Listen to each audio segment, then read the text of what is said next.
तो आज के वीडियो में हम प्रैक्टिस सेट एक्सरसाइज क्लियर करेंगे। और आप इस चैनल पर नए हैं तो सबसे पहले इस चैनल को सब्सक्राइब कर लीजिएगा, क्योंकि हम लोग इस वीडियो में ऐसे ऐसे क्वेश्चन का डिस्कशन करेंगे जो SSC, railway, UP police, MP police constable और रीजनिंग में पूछा जाता है। ठीक है, तो चलिए देखते हैं सबसे पहले क्वेश्चन क्या कह रहा है। कह रहा है 4:10 में दोनों सुइयों के मध्य कोण ज्ञात कीजिए। यानी 4:10 जब होगा तो उसके मध्य में कौन सा कोण बनेगा, मतलब कितना डिग्री का कोण बनेगा। तो इसका एक बहुत ही बेसिक फॉर्मूला आता है, फॉर्मूला याद कर लीजिएगा। फॉर्मूला होता है थीटा बराबर 60H। फॉर्मूला होता है थीटा बराबर 60H माइनस 11M बट्टे होता है 2। ठीक है, एच क्या है? एच जो है हमारा घंटा है यानी आवर है, और एम क्या है? वो मिनट है, जो कि यहाँ पे दिया गया है। ठीक है, तो 60 लिख देंगे और एच, एच कितना है? 4 हो जा रहा है, 4 लिख देंगे। 11M, एम कितना है? 10 है, यहाँ लिख देंगे 10। अब बटे हो जाएगा 2। अब करना कुछ नहीं है, सिर्फ इसका कैलकुलेशन कर लेना है और आंसर चला आएगा। ठीक है, तो गुना करेंगे तो ये हो जाएगा 240 और ये हो जाएगा 110 बटे हो जाएगा 2। ठीक है, 240 में से 210 घटा देंगे, सॉरी 110 घटा लेंगे तो ये हो जाएगा 0। 4 में से घटेगा 3 और 2 में से घटेगा तो 1। अब बटे हो गया 2। ठीक है, तो कटा लेंगे तो 2 छक 12 हो जाएगा, एक जाएगा 2 5 हो जाएगा 10। यानी 65 डिग्री का कोण बनना चाहिए। क्या ऑप्शन में है 65 डिग्री? बिल्कुल है, ऑप्शन नंबर डी इसका करेक्ट होगा। तो एक नंबर आपको समझ में आ गया होगा। तो चलिए अब 2 नंबर को देखते हैं। तो क्वेश्चन नंबर 2 कह रहा है कि एक व्यक्ति है जो अपने कार्यालय से 8 मीटर दक्षिण चला। तो इसको बनाए इससे पहले आपको दिशा के बारे में पता होना चाहिए। चलिए दिशा यहाँ लिख देते हैं। आपको पता होना चाहिए ऊपर कौन सा दिशा होता है। कौन सा दिशा होता है? इधर होता है पूर्व, इधर होता है पूर्व, इधर होता है पश्चिम, इधर होता है पश्चिम, ये ऊपर होता है उत्तर और नीचे होता है दक्षिण, नीचे होता है दक्षिण। ठीक है, तो आदमी जो है 8 मीटर दक्षिण की ओर चला। दक्षिण किधर है? नीचे की तरफ है, यानी ऐसे करेंगे हम लोग और यहाँ लिख देंगे 8 मीटर दक्षिण की तरफ, यानी नीचे की ओर चला। ठीक है, बाय मुड़ा, बाय मतलब लेफ्ट। जब इस मुड़ चल रहा है तो इसका बाय किधर होगा? इधर पे होगा, तो इधर हो गया बाय।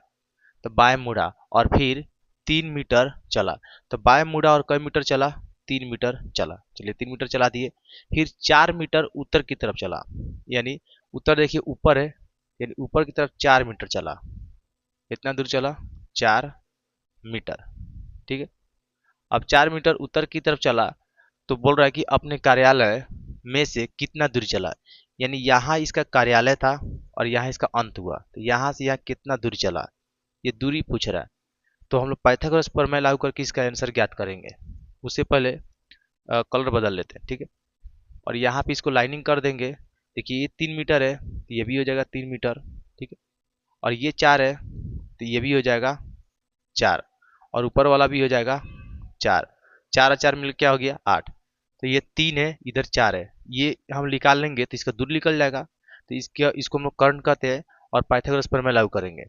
यहाँ लिखेंगे कर्ण, कर्ण का स्क्वायर बराबर होता है लंब का स्क्वायर और जोड़ होता है आधार का स्क्वायर। ठीक है, तो लंब क्या है? तो लंब जो है जो खड़ा रहता है वो लंब है, यानी 4 का स्क्वायर हो जाएगा 16 और आधार दिया 3, 3 का स्क्वायर हो जाएगा 9, 16 9 हो जाएगा 25। अब हम स्क्वायर उड़ाएंगे तो ये रूट चढ़ जाएगा, रूट हो गया 25। अब 25 का वर्गमूल हो जाएगा 5, यानी इसका जो आंसर होगा 5। तो उस व्यक्ति ने 5 मीटर जो है अपने जो है कार्यालय से यहाँ तक पहुँचने में 5 मिनट लगाएगा। ठीक है, तो चेक करते हैं क्या ऑप्शन में 5 मीटर है? बिल्कुल है। तो इस तरीके से जो है ये क्वेश्चन नंबर 2 सॉल्व होने वाला था। ठीक है, तो चलिए देखते हैं क्वेश्चन नंबर 3 कैसे बनेगा। तो क्वेश्चन नंबर 3 कह रहा है यदि शब्द DRAFTING ड्राफ्टिंग, क्या लिखा है? DRAFTING ड्राफ्टिंग के प्रत्येक अक्षर को अंग्रेजी वर्णमाला क्रम में व्यवस्थित किया जाए तो कितने अक्षरों का स्थान अपरिवर्तित रहेगा। ठीक है, तो पहले जो ये ड्राफ्टिंग लिखा है इसको हम यहाँ पे लिख लेते हैं। यहाँ लिख लेंगे DRAFTIN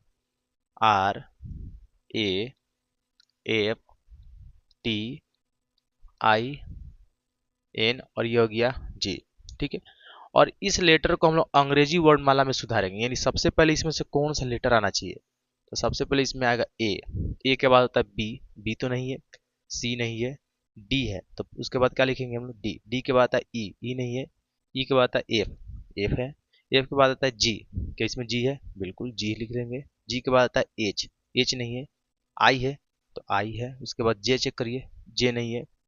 के है, नहीं है। एल नहीं है। एम नहीं है। एन तो एन लिख लेंगे। एन के बाद ओ, ओ नहीं है। पी भी नहीं है। क्यू इसमें नहीं है। आर है तो यहाँ लिख लेंगे आर। उसका आता है एस, नहीं है। एस के बाद आता है टी, टी है। तो इस लेटर को हम लोग जो है अंग्रेजी वर्णमाला के क्रम में सजाएं, अंग्रेजी वर्णमाला के क्रम में सजाएं। जैसे डी का हो गया ए, आर का हो गया डी, ए का हो गया एफ, एफ का हो गया जी, टी का हो गया आई, आई का हो गया एन, एन का हो जाएगा आर और जी का हो जाएगा टी। अब हम लोग सब पे फिर गौर करेंगे।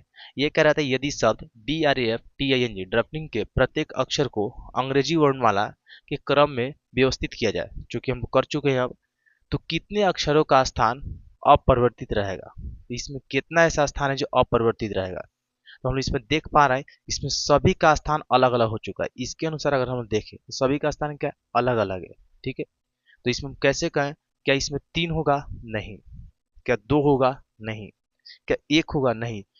इतना सारा स्थान यानी पूरा का पूरा स्थान ही अपरिवर्तित है। बताइए, डी के सामने ए आ गया, आर के सामने डी आ गया, ए के सामने एफ आ जा रहा है, मतलब पूरा का पूरा स्थान ही गड़बड़ाया हुआ है, ठीक है।